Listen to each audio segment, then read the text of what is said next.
queria fazer uma reflexão com vocês, baseada no livro de Gênesis, no capítulo 26, e eu gostaria que você abrisse sua Bíblia em Gênesis 26, leremos o versículo 12, apesar da projeção do slide, gostaria que você deixasse a sua Bíblia aberta para a gente acompanhar a leitura de outros versículos. Gênesis 26, versículo 12.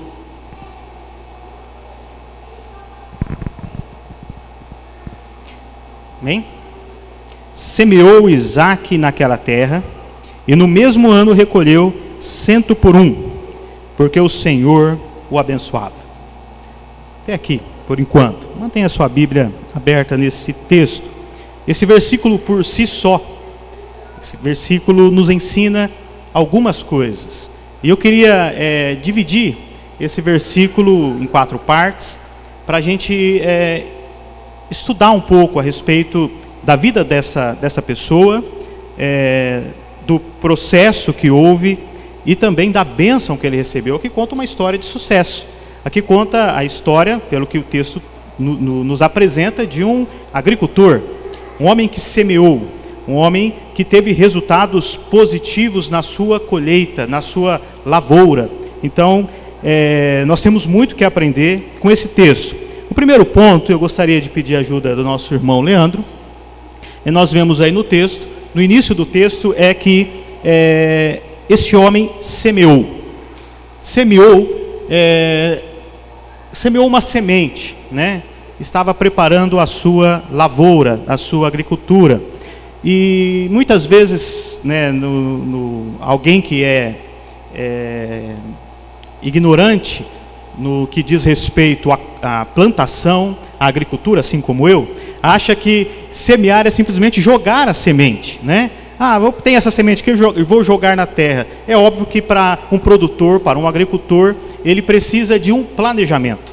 Então não é só jogar a semente ou fazer de qualquer jeito, ele precisa conhecer a semente da qual ele está jogando, que ele está semeando. É necessário saber como que aquela semente desenvolve, conhecer detalhes dessa semente, conhecer também o solo onde será aplicado essa semente, né, para ver se precisa de colocar algum produto, né, se falta nutrientes naquele solo. É necessário então conhecer também o solo, conhecer a cultura, como é que nós vamos trabalhar com essa semente durante todo o processo, como é que vai ser a lavoura durante esse processo, e também conhecer o tempo, né, de plantio, de colheita, o espaço necessário para a sua semeadura. Percebe que semear não é algo tão simples assim, aparentemente parece ser fácil, né, o processo de semeadura, mas é necessário um planejamento.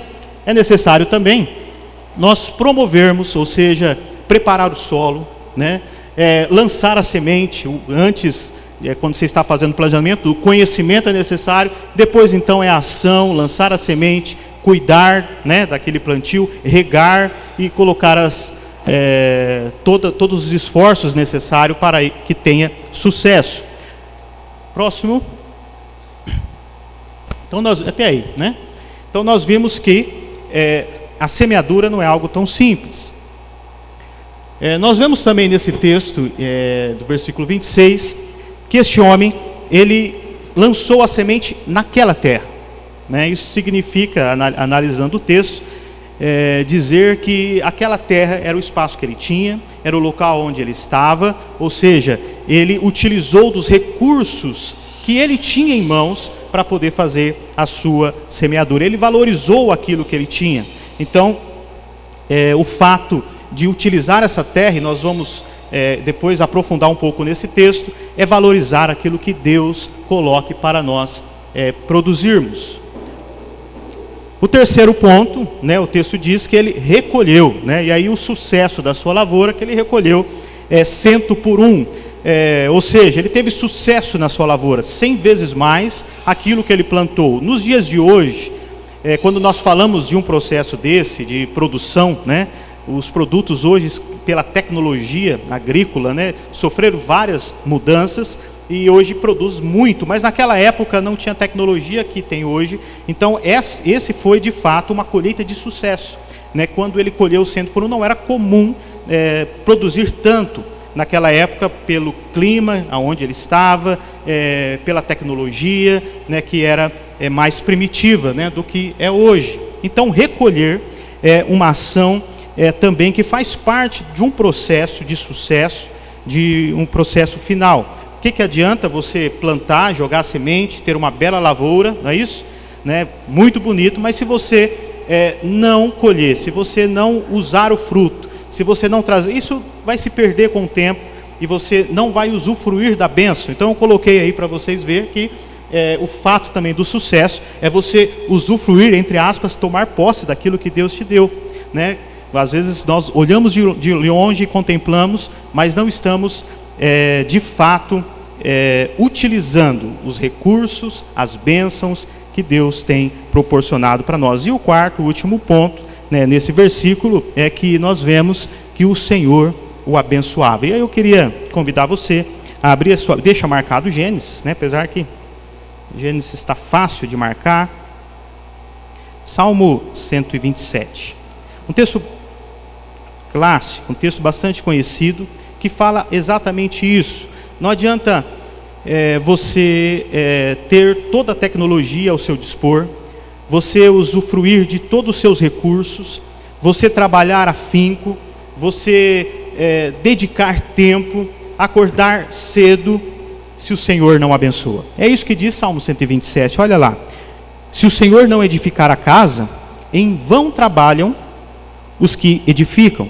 Se o Senhor não guardar a cidade, em vão vigia a sentinela. Inútil vos será levantar de madrugada, repousar tarde, comer o pão que penosamente granjeastes. Aos seus amados, ele dá enquanto dorme. Herança do Senhor são os filhos, o fruto do ventre, seu galardão, como flechas na mão do guerreiro, assim os filhos da mocidade. Feliz o homem que enche deles a sua aljava, não será avergonhado quando pleitear com os inimigos à porta. Então, para fechar então esses 4 pontos do versículo 12, nós vemos que Deus irá abençoar, né, as nossas ações, as nossas atitudes. É necessário que tenhamos a ação, mas se não houver a bênção de Deus, tudo isso se torna vão, tudo isso se torna inútil, né, porque o Senhor que traz a bênção, é o Senhor que faz crescer. E nós vemos isso, essas analogias também no Novo Testamento, falando a respeito de semeadura. Irmãos, para a gente se aprofundar um pouco mais, depois desses 4 pontos, existe uma ferramenta que eu utilizo, que chama 5W2H. É uma ferramenta, talvez alguns já conhecem na faculdade, né? Dependendo do curso, você vai ouvir falar sobre ela. E é uma ferramenta que tem esse nome. Passa lá para nós, Leandro, no slide. 5W2H. Justamente é um acróstico, né, em inglês. E aí nós temos mais ou menos um panorama como utiliza essa ferramenta, tá? Eu não vou falar aqui a respeito de administração, de gestão, não é nada disso. Mas eu aplico ela na minha vida pessoal, né, do meu jeito, e do meu jeito também eu aplico ela para estudar a palavra de Deus. Quando nós lemos a palavra de Deus, assim como lemos esse texto, eu fiz questão de ler apenas um versículo, porque muitas vezes nós pegamos um texto isolado da palavra de Deus e deixamos de nos aprofundar mais. Fazendo algumas perguntas, né, para o texto, nos ajuda a compreender melhor. Então eu vou utilizar, né, do meu jeito, tá, essa ferramenta para a gente aprofundar um pouco mais a respeito de Gênesis no capítulo 26.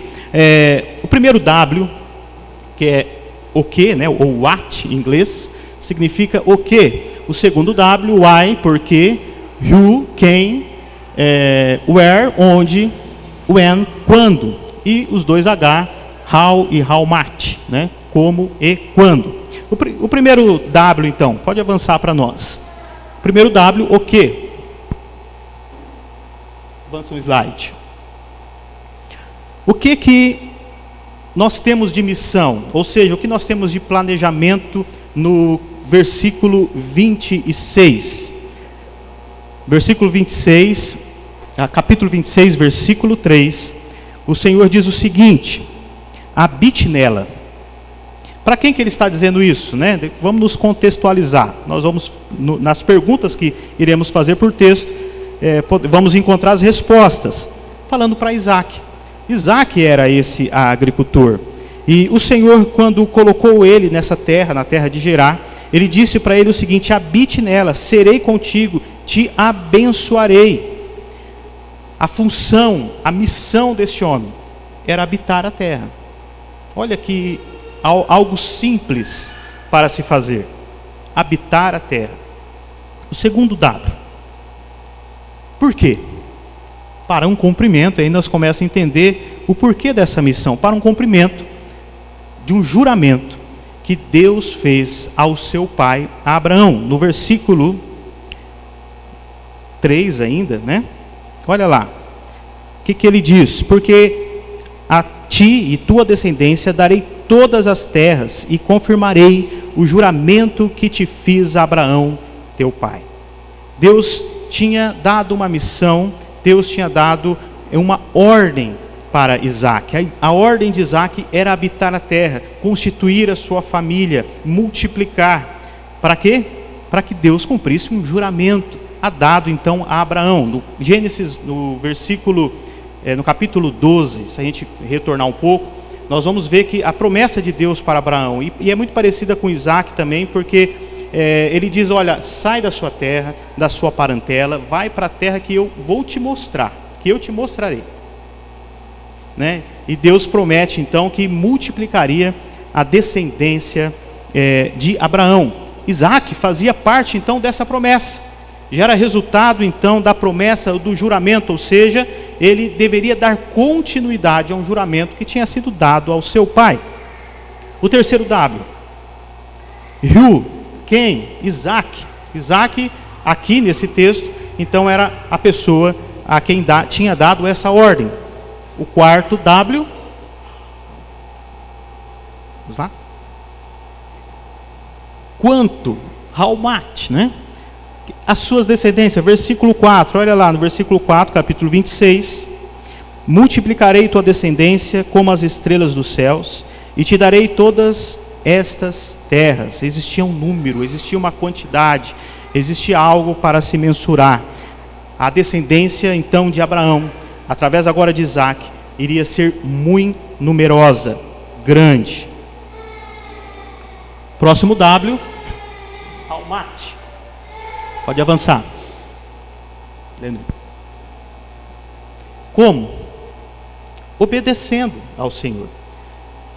Esse era o procedimento, essa era a forma de que Deus iria utilizar esse homem para abençoar as famílias da terra. Versículo 5, olha só a ordem que Deus dá a Abraão, seu pai.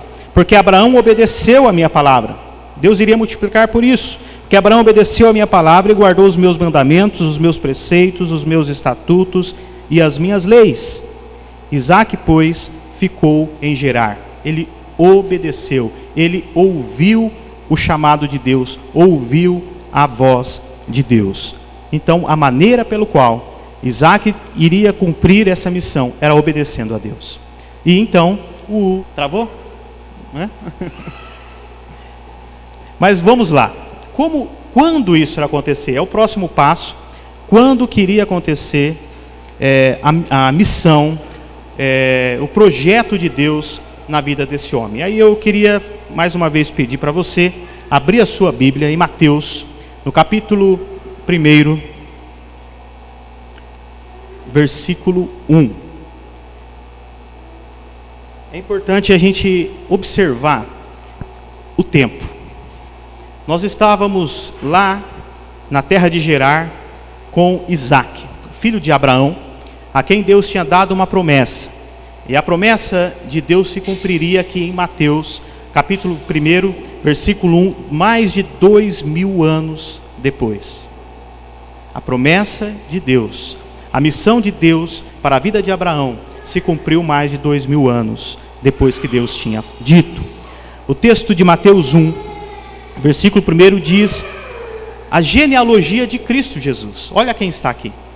Cristo Jesus, filho de Davi, filho de Abraão. Abraão gerou Isaac, Isaac gerou Jacó, e aí começa toda a genealogia de Cristo Jesus. Não vou ler tudo aqui, lê em casa, memoriza esses nomes. Aqui você vai ter então a árvore genealógica de Cristo Jesus. Isaac está lá. A missão que Deus tinha dado a esse homem era de habitar naquela terra, era de povoar aquela terra, é de multiplicar a sua descendência. A missão que Deus tinha dado para aquele homem é que da raiz dele, da raiz de seu pai Abraão, viria o Salvador, viria o Cristo, viria o Messias. Então, o fato de semear não era algo simples na vida de Isaac, era algo necessário. A sobrevivência fazia parte desse processo. Aí você pode dizer, mas ele era um homem onde Deus abençoava. Quando ele plantou, ele produziu 100 vezes mais do que a sua produção. Aí é muito fácil, né? É muito fácil, então, eu fazer as coisas, executar a minha missão, porque Deus está abençoando aquela pessoa, então é fácil demais. Será que foi fácil? O texto que nós lemos no capítulo 13, em Gênesis, volta lá a Gênesis 26, nós vamos perceber que Isaac, por causa dessa colheita, ele se tornou um homem rico, ele se tornou um homem próspero, ele aumentou os seus bens. Só que surge um problema. As pessoas começaram a ter inveja desse homem, né? Mas antes disso, ele já vivia num caos. Ele já vivia num caos. Antes da sua produção, quando nós lemos o início aqui do capítulo, nós percebemos que existia fome naquela terra, existia seca, ou seja, ele vivia numa terra infrutífera, numa terra onde não se produzia nada. Mas foi lá que Deus abençoou. Através do conhecimento do seu pai Abraão, eles descobriram a maneira pela qual poderia utilizar aquela terra para trazer uma colheita tão abençoada, tão boa. Eles estudaram o solo, eles conheceram aquele solo. Quando ele foi para lá, a terra, além de ser uma terra infértil, além de estar passando por um momento de crise, um momento de seca, um momento de fome, ele era uma terra perigosa. Se você ler o texto, você vai perceber que quando Isaac vai para aquela terra com a sua esposa, ele mente para todo mundo, porque a esposa dele seria sua irmã. Ele tinha medo de ser morto, porque a esposa dele era uma mulher muito bonita. E ele chega lá e fala assim, quando eu chegar lá e falar que ela é minha esposa, o pessoal vai me matar para tomar a esposa de mim. Era uma terra perigosa. O local onde ele estava não era um local propício. A terra não era uma terra produtiva, né? A situação daquele momento não estava favorável. Havia uma crise instaurada naquele lugar. Então, ele descobre uma maneira, uma forma de produzir, uma forma de ter sucesso na sua lavoura. Começa a cavar poços, é o que diz o texto. Ele se tornou perito em cavar poços. Seu pai já tinha ensinado. E o que fizeram com ele? Né, o que diz o texto? Alguém lembra?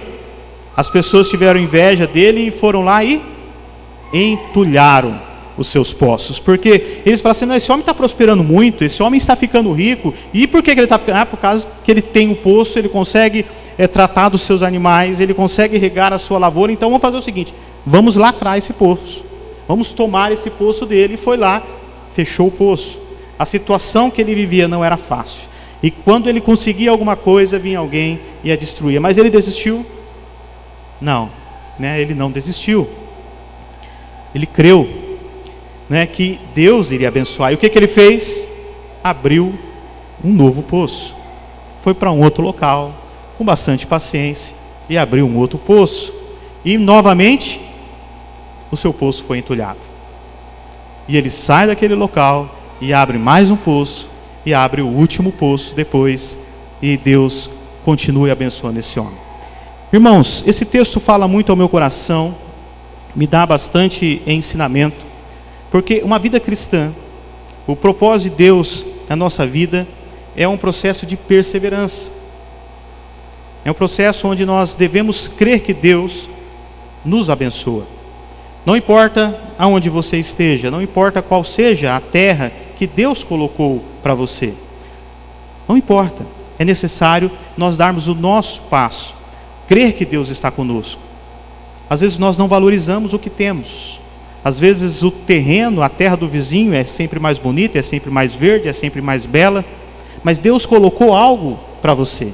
Deus deu para você uma família abençoada. Deus deu para você uma igreja, a cidade onde você mora, o trabalho que você tem, o país aonde você mora. Por pior que você possa enxergar o caos, assim como Isaac, não podemos desistir, não podemos deixar de perseverar. É necessário darmos continuidade à obra que Deus tem colocado para nós. E a obra de Deus não é pequena, a obra de Deus é grandiosa. O que Deus tinha colocado para a vida de Isaac não era algo pequeno, não era apenas cultivar uma semente, mas ele estava com a responsabilidade, uma responsabilidade muito grande, de salvar a humanidade. Porque através da sua descendência viria o Cristo, viria o Salvador. Ele creu nessa promessa, ele acreditou nisso, ele sabia que ele precisava colocar todos os seus esforços para que isso fosse bênção na vida dele. Muitas vezes nós não acreditamos naquilo que Deus tem colocado para nós, ou nós queremos que as coisas aconteçam de forma rápida, de forma repentina, de maneira do estalar de dedos. Nós desanimamos, nós oramos, nós evangelizamos, as coisas não estão acontecendo, será? Lembre que o propósito de Deus na sua vida é algo muito maior.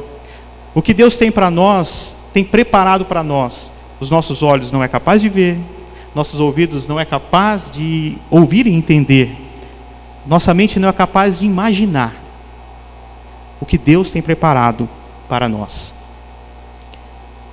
Esse link que nós vemos de Gênesis a Mateus é um link importante na vida da igreja, porque você, meu irmão e minha irmã, também tem uma missão. A missão é a mesma de Isaac, é de propagar o Cristo.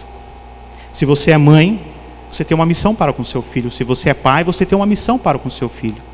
Se você é filho, você tem uma missão para com seus pais. E dentro dessa estrutura familiar, Cristo tem que estar lá. No seu trabalho, lá é a sua missão. Você tem que fazer da melhor forma. Você tem que estudar aquilo que você faz. Você precisa ser luz. Você precisa levar Cristo naquele lugar. Você precisa levar Cristo para os seus colegas, para o seu patrão, para os seus funcionários. Não importa onde você esteja, se é em Nova Esperança ou se é uma outra cidade, essa é a terra que Deus te deu. Eu gostaria ainda de, analisando a vida desse homem, abrir em Hebreus, e quero finalizar então a nossa meditação na carta aos Hebreus. Hebreus 11.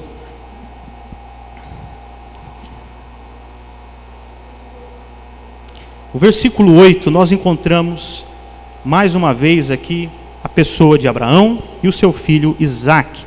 Versículo 8 de Hebreus 11 diz: pela fé, Abraão, quando chamado, obedeceu, a fim de ir para um lugar que havia de receber por herança, e partiu sem saber aonde ia.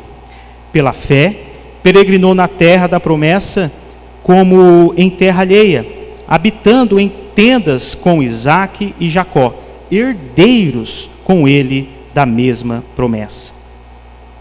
Porque guardava a cidade que tem fundamentos, da qual Deus é o arquiteto e edificador. A missão de Isaque se cumpre em Cristo. Esses homens, eles estão relacionados em Hebreus 11. Hebreus 11 é um memorial dos heróis da fé. Aqui você vai encontrar vários outros personagens bíblicos que creu, assim como Abraão, assim como Isaque, creu na promessa. O capítulo 11 de Hebreus, ele é bastante conhecido, porque fala a respeito da fé. O versículo 1 diz: ora, a fé, a certeza de coisas que se esperam, a convicção de fatos que não se veem. De quem está falando? Quem que é esse? é o Cristo Jesus. Eles tinham certeza de que através da sua família, da sua linhagem, viria o Cristo, viria o Salvador. Mas o texto de Hebreus é interessante porque ele termina quando fala dos heróis da fé.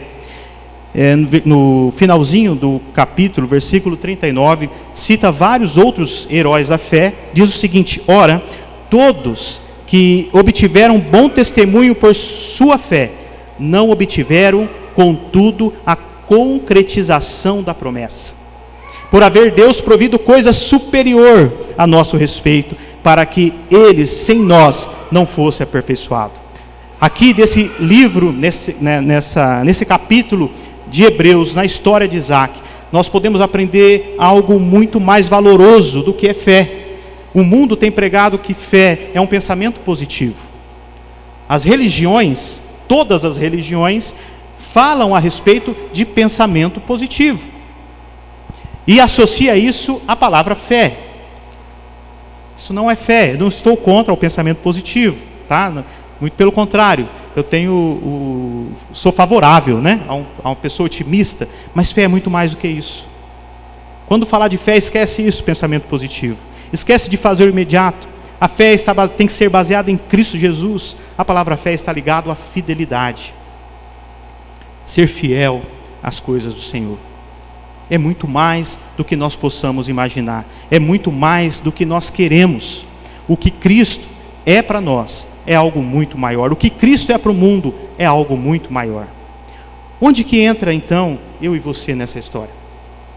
Se Cristo já veio, se a promessa já foi cumprida através de Jesus Cristo, e eu? Aonde que eu entro? Nós devemos lembrar, meus irmãos, que Cristo irá voltar mais uma vez. Ele virá voltar para buscar a sua igreja. E assim como Isaac esperava o Salvador, nós esperamos o Cristo ressurreto, o Cristo que virá para nos buscar, para nos salvar. E qual é a nossa missão? Nossa missão é de semear. A nossa missão é de levar o Evangelho, de levar esse Cristo, de levar essa promessa que já é realidade. Nós estudamos hoje pela manhã na escola dominical que Cristo Jesus foi o divisor de águas. Ele mudou a história do mundo, mudou a história da humanidade. Ele muda a história da humanidade, Ele mudou a minha vida. Ele pode mudar a sua vida, Ele pode mudar a vida, a história de nossa cidade, a história do mundo. É através de Cristo que se resume todas as coisas. Devemos ter uma vida focada nele, assim como Isaac teve. Então, não importa qual é a terra onde você está. Lembre que você tem uma missão. Lembre que você precisa semear nessa terra. Mas não faça de qualquer jeito. Leve isso a sério. Leve isso a sério. Conheça da semente. Jesus Cristo, ele conta uma parábola que o semeador saiu a semear. E quando ele resume a parábola, ele está dizendo dele mesmo. Cristo é a semente do Evangelho. Não faça isso de qualquer jeito. Conheça Cristo. Leia a palavra do Senhor. Esteja com Ele. Dedique tempo a Ele. Semeie. Cuide. E você terá os frutos da sua semeadura. Amém? Queria convidar você, irmão, minha irmã, a fechar os seus olhos. Nós iremos dirigir a Deus agora uma oração. Então feche seus olhos, mesmo assentados, mas com total reverência. Entregue ao Senhor, então, todos os seus projetos, todos os seus sonhos. Entregue ao Senhor os seus ministérios, os seus dons, os seus talentos. Aonde você está, seja no trabalho, seja na escola, seja na sua casa, com a sua vizinhança, você precisa ser luz e levar o Evangelho. Essa é a sua missão. Então, coloque ao Senhor tudo aquilo que você tem, todos os seus recursos, tudo aquilo que Ele te colocou nas mãos para fazer. Entrega a Ele. E vamos, assim como Isaac, semear. Se as dificuldades vieram, Lembra que você não pode desistir. Cave novos poços. Crer que Deus irá te dar sabedoria, inteligência, intrepidez, poder, para que você cumpra a missão a qual Ele o colocou. Talvez a terra está seca, está difícil, mas não vamos deixar jamais de seguir com a nossa missão.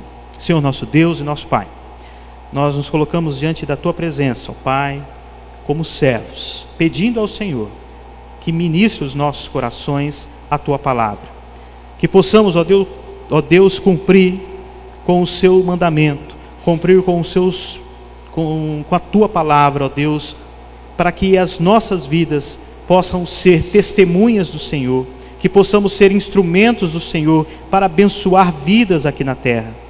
Usa, Senhor, cada pai, usa cada mãe, ó Deus, que o Senhor possa estar dando a eles sabedoria para educar os seus filhos, gastar tempo com eles, ensinando a palavra, porque a Tua palavra diz que quando a criança começa a aprender do Senhor, quando ela for velha, ela não se desviará dos seus caminhos. Portanto, nós intercedemos pelos nossos filhos, pelas crianças que aqui estão, pelos adolescentes, por essa juventude, ó Deus, que eles possam estar firmados no Senhor. Abençoe, ó Deus, os líderes dessa igreja, para que também, ó Deus, eles dedicam tempo aos seus liderados. Oh, Pai querido, que o Senhor venha estar abençoando o pastor da nossa igreja. Abençoe o pastor Azael, abençoe o pastor Arão, para que eles possam ser bênção nas Tuas mãos, ó Pai. Nós te pedimos isso, porque confiamos no Teu nome e no Teu Filho Jesus. Amém.